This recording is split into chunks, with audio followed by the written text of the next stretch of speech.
আমি তো শুনলাম যে 29 তারিখেই হেলিপ্যাড থেকে শুরু করে যা কিছু দরকার এয়ার অ্যাম্বুলেন্স সব কিছু রেডি। এখন শুনতেছি যে এয়ার অ্যাম্বুলেন্স এখনও কাতার থেকে রওনাই দেয় নাই। যেই প্লেন কাতারের সর্বোচ্চ রাজ পরিবার ব্যবহার করে, সেই প্লেন কিভাবে করে যান্ত্রিক ত্রুটি দেখা দেয় এটা আসলে আমি বুঝতেছি না। কারণ এটা তো আর বাংলাদেশের বঙ্গ প্লেন না, যেই প্লেন মনে করেন যে এরকম সমস্যা দেখা দিবে। আসলে তো পথ তো খুব কাছের না, অনেক দূরের পথ, সুতরাং তার যেহেতু ক্রিটিক্যাল মোমেন্ট, তো সেই ক্ষেত্রে যাতে ওনার কোনো প্রবলেম না হয়, একবার ফেরত যেতে পারে, এই জন্য বেশি গুরুত্ব দেওয়া হচ্ছে, সেটা দেখা হচ্ছে। এই জন্য যদি একদিন বিলম্ব হয় অবশ্যই সময় অপেক্ষা করা উচিত। এয়ার অ্যাম্বুলেন্স নিয়ে যে ঘোষণাটা দিল এটা আসলে খুবই দুঃখজনক। কারণ আপনারা একটা মানে ফাইনাল ডিসিশন দেবেন, দেশের মানুষ তো সারা বিশ্বের মানুষ ম্যাডামকে নিয়ে চিন্তিত। তারা এমন ডিসিশন চায় যে ডিসিশনের কোনো হেরফের হবে না।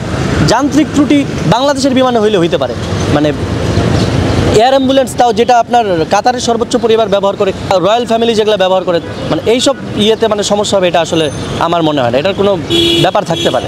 সরকারের হয়তোবা এখানে হাত নাও থাকতে পারে, কিন্তু আন্তর্জাতিক পর্যায়ে হয়তোবা যারা আছেন কূটনীতিক বিষয়ে, এইটা হয়তোবা তাদের কোনো কুটচাল হইতেও পারে, যেটা তারেক রহমান আসতে বিলম্ব হচ্ছে এবং আসতে পারছে না, বা নিরাপত্তার জন্য তারেক রহমান আসতে পারছে না। হয়তোবা তারা এরকম কোনো একটা কুটচালের জন্য হয়তো এয়ার অ্যাম্বুলেন্স দেরি হচ্ছে, আমার মনে হচ্ছে এটা।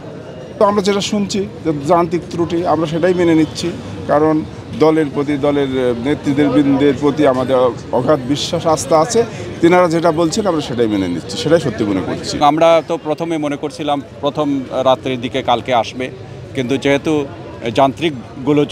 যান্ত্রিক গোলযোগে তো এখানে কারো কোনো কথা নাই, বলছেন টেকনিক্যাল যে কোনো কিছু যে কোনো সময় হইতে পারে।